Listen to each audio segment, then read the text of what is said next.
A Portuguesa tem uma SAF bilionária. Você já ouviu essa história? A imprensa repete com alguma frequência. A bilionária portuguesa tem planos para isso, a bilionária portuguesa vai comprar não sei quem. Mas será que ela é bilionária mesmo? Na estreia do nosso novo quadro aqui no Estadão, baseado sempre em documentos, você vai entender melhor essa história. A gente vai aqui destrinchar o acordo de investimentos que foi fechado entre a Portuguesa, a Tauá Participações e Esportes e a Rivi, com interveniência da XP.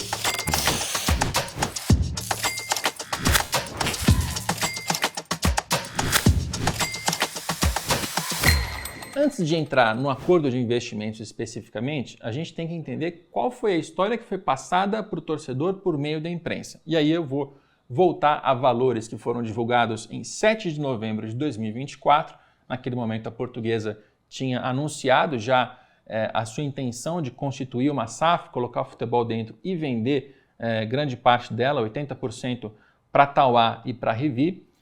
E naquele momento o projeto foi divulgado como um projeto de 1,2 bilhão de reais. Os números que foram divulgados na época foram os seguintes: um investimento de 263 milhões em futebol, que se divide da seguinte maneira: 50 milhões para reforços, 18 milhões para o centro de treinamento, 44 milhões de reais para a base, 7 milhões de reais para o futebol feminino e 144 milhões para a folha salarial do futebol profissional pelos próximos 5 anos. Além disso, a SAF da Portuguesa ela se disporia ali a fazer o pagamento da dívida da associação, que estava estimada em 450 milhões de reais, e também na construção de um estádio em 500 milhões de reais. Então, quando você soma esses números, 500 mais 450 mais 263, você vai chegar a 1,2 bilhão de reais. Esse foi o valor que foi divulgado na época, inclusive pela imprensa, e que sustenta essa história de que a Portuguesa tem uma SAF bilionária. Afinal, esses foram os valores que foram levados ao público. Só de bater o olho nesses números,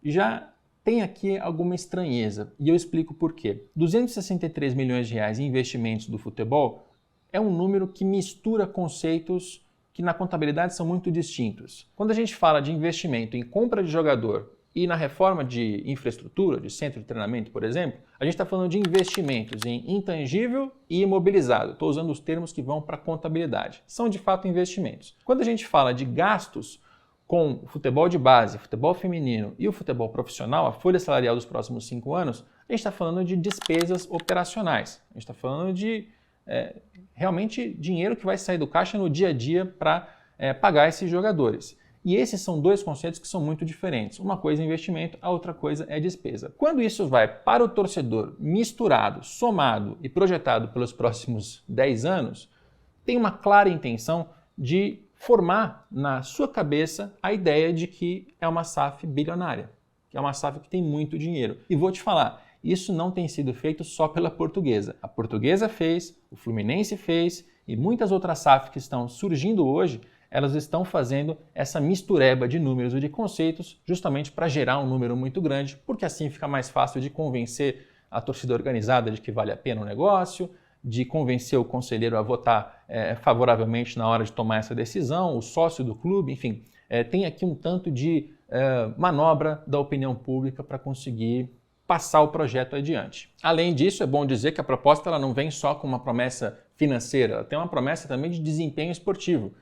Os executivos aqui responsáveis diziam que a Portuguesa já subiria da Série D para a Série C em 2025, que não aconteceu, e já subiria também para a Série B em 2026, e com mais alguns anos chegaria à Série A, e isso tudo faz parte até dessa folha salarial que eles projetaram para os próximos anos. Quando a meta esportiva não é cumprida, aquela meta financeira ela tem algum tipo de punição? Quando eles não cumprem esses valores, o que acontece com o negócio? É aí que a gente começa a entrar no acordo de investimentos para entender o que de fato foi colocado no papel como algo que gera algum tipo de responsabilidade, de punição. Entrando então na papelada, eu vou pular aqui do começo do contrato, que faz uma série de definições conceituais, direto para a parte em que eles definem quais são os investimentos que cada um dos lados tem que fazer. E você vê aqui num documento que está assinado, inclusive ele é todo assinado, é o documento final, que o investimento da Portuguesa é o de colocar dentro da SAF todos os seus direitos e todos os seus deveres, todos os seus bens, todas as suas obrigações.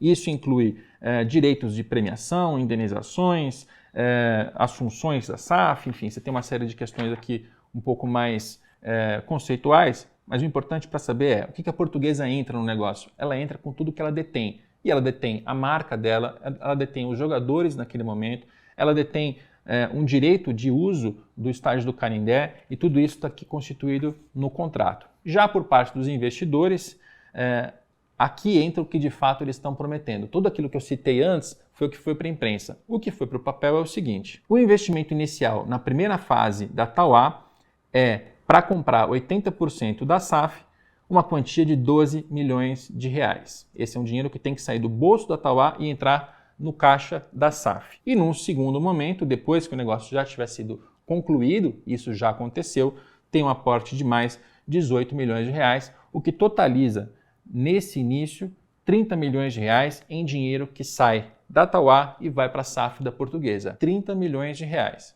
Estão faltando só 970 para chegar no bilhão. A seguir, você vai ver aqui que tem um número de 120 milhões de reais. Mas não se engane, isso aqui não é um aporte. Isso aqui é o direito de se valer de um financiamento nesse valor de 120 milhões de reais a ser obtido junto à XP. Ou seja, a XP vai ajudar a SAF a se endividar em 120 milhões de reais. Eu digo assim, se endividar, porque é o que de fato é. E obviamente tem aqui uma conotação um pouco negativa da minha parte. Se a gente tratasse da realidade da Portuguesa, a Portuguesa conseguiria um empréstimo de 120 milhões de reais se não fosse a SAF? Não conseguiria, é verdade, porque ela tem um nome sujo na praça, porque ela não consegue honrar os seus pagamentos. A Portuguesa estava quebrada antes de constituir a sua empresa. Então, esse é um valor que pode ser bem usado, pode ser útil numa reestruturação financeira do clube, que a Portuguesa Associação não teria direito se tivesse no modelo anterior associativo, mas eu volto à minha conotação negativa desse trecho. 120 milhões de reais são dívida, isso não é um aporte, não é um dinheiro que a XP vai dar para a SAF ou que vai investir, ela vai emprestar esse dinheiro para a SAF e a SAF vai ter que pagar com as suas condições financeiras já estabelecidas. A seguir, a gente vai para a próxima página, a gente encontra aqui 500 milhões de reais em recursos para o Canindé. O que é interessante desse trecho é que é a única parte que se fala do estádio. Aqui em todo esse contrato, esse longo contrato, você tem ali questões de qual é o patrimônio, como é que é o terreno, quais são as características dele e tal, mas em relação às obrigações da Tauá e da Rivi para o Canindé, esse é o único trecho que coloca alguma coisa. E eles dizem que a Rivi vai investir na exploração comercial do Canindé como uma nova arena até 500 milhões de reais para adequação, incluída a reforma do clube social. Qual é a punição para não cumprir isso aqui? Não tem. E se a Rivi não investir os 500 milhões de reais? Não sabemos. E quanto é o dinheiro de fato? Porque até 500 milhões de reais pode ser 10 milhões, 50 milhões, 100 milhões, a gente não sabe, porque esse é um trecho do contrato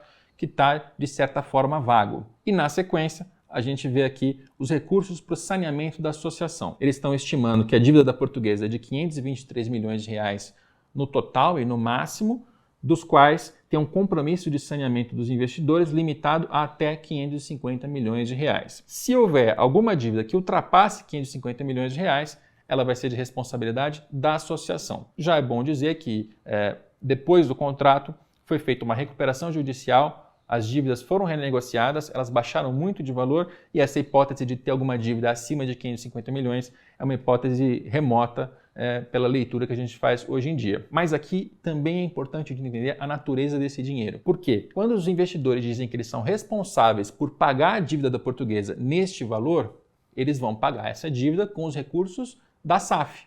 E os recursos da SAF são aqueles que entram no caixa por meio de venda de direito de transmissão, obtenção de patrocínio, pelo sócio torcedor que você, torcedor da Portuguesa, paga mensalmente, pelas bilheterias que você também paga, né, comprando ingressos para assistir aos jogos, enfim. Eles estão dizendo que com o dinheiro da SAF, eles vão pagar a dívida passada, assim como a associação teria que fazer se não houvesse clube-empresa. Não é uma obrigação, não é um compromisso de aporte. Aporte mesmo, quando a gente vê todo esse trecho aqui, ele se resume a 30 milhões de reais. Esse foi o valor que os investidores, de fato, se comprometeram contratualmente a colocar na Portuguesa SAF. 30 milhões de reais, o que é bastante diferente de 1,2 bilhão, como foi para a imprensa, o que é muito diferente da tal bilionária SAF, que inclusive a imprensa vem repetindo ao longo do tempo. O contrato é bastante longo, ele tem uma série de outras cláusulas, eu não vou passar por todo ele aqui nesse vídeo, mas eu posso dizer aqui também, e está até nesse trechinho que eu passei, tem aqui uma questão de remuneração do estádio, que também é importante. O que está expresso no contrato? Que a Rivi, que vai assumir a gestão do Canindé num contrato de cessão imobiliária pelos próximos 50 anos, ela vai se responsabilizar a repassar parte da receita para a SAF, nos seguintes percentuais: 5% entre 2027 e 2036, 10% de 37 a 46 e 15% de 47 a 76, 2076. Nenhum de nós vai estar vivo, mas teoricamente o contrato vai estar valendo. É um repasse de dinheiro que a empresa que vai gerir o estádio tem que fazer para a empresa que está gerindo o futebol. Nenhuma dessas duas partes é a Associação da Portuguesa de Desportos. Essa é uma sócia minoritária da SAF. De lá para cá, já foi feita a recuperação judicial, como eu disse, já foi falhada a primeira meta esportiva, que foi vencer a Série D, ou pelo menos conseguir a promoção para a Série C, mas a imprensa não desiste. Eu vou até cometer aqui um ato um pouco antiético com os meus colegas, mas tem uma notícia que me deixou impactado. A Portuguesa ela vai conversar com o Cristiano Ronaldo para saber se ele tem interesse em vir. Sabe por que esse tipo de história pega? Porque as pessoas acham realmente que é uma SAF bilionária. As pessoas pegam essa numeralha, que está toda misturada, que não está em contrato, e formam opinião e acham que realmente o clube vai ter uma capacidade de investimento baseada nisso. Tanto o torcedor, que tem os seus motivos emocionais, passionais para acreditar nessa história, e eu entendo perfeitamente, e também a imprensa, que infelizmente deveria ser um pouco mais criteriosa na hora de trabalhar com os bastidores do futebol e com a parte financeira. Deixando muito claro duas coisas. Uma é que esse contrato foi assinado lá em 2024, no fim do ano, e de lá para cá muita coisa já aconteceu. Então a Portuguesa está com uma dificuldade para conseguir regularizar o seu estádio, porque ele está instalado sobre um terreno que pertence em grande parte ao poder público, e o poder público está colocando algumas exigências, tanto de obras no entorno, né? Reformar a avenida, abrir uma rua nova, fazer uma ciclovia, quanto tem ali um empecilho em relação à exploração comercial que essa empresa, a Rivi, faria do estádio. E a própria Rivi teve um executivo que já saiu da empresa, ela entrou em crise, talvez seja substituída, enfim. Você tem uma história aqui que está um pouco obscura ainda em relação à reforma do estádio. Mas mesmo se a gente deixar o estádio de lado, o próprio negócio do futebol não era bem como você conhecia. E o segundo ponto, que eu falei que eram dois, é que eu vou procurar a Portuguesa para que ela possa dizer, se posicionar em relação a tudo isso que eu estou afirmando nesse vídeo. Como eu estou gravando antecipadamente, eu ainda não sei qual vai ser a resposta. Eu vou deixar essa resposta para você ler na minha coluna no Estadão. Aproveita e faz a sua assinatura para não perder nenhuma das minhas colunas e também não perder esse nosso novo quadro que trata de histórias do futebol que podem ser muito recentes, como essa da Portuguesa. Algumas eu vou voltar bastante no passado. O fio condutor é sempre contar as histórias com base em documentos, com base naquilo que foi concretizado, para que você tenha ainda mais segurança daquilo que você está consumindo em termos de informação. Eu volto no próximo quadro. Tchau!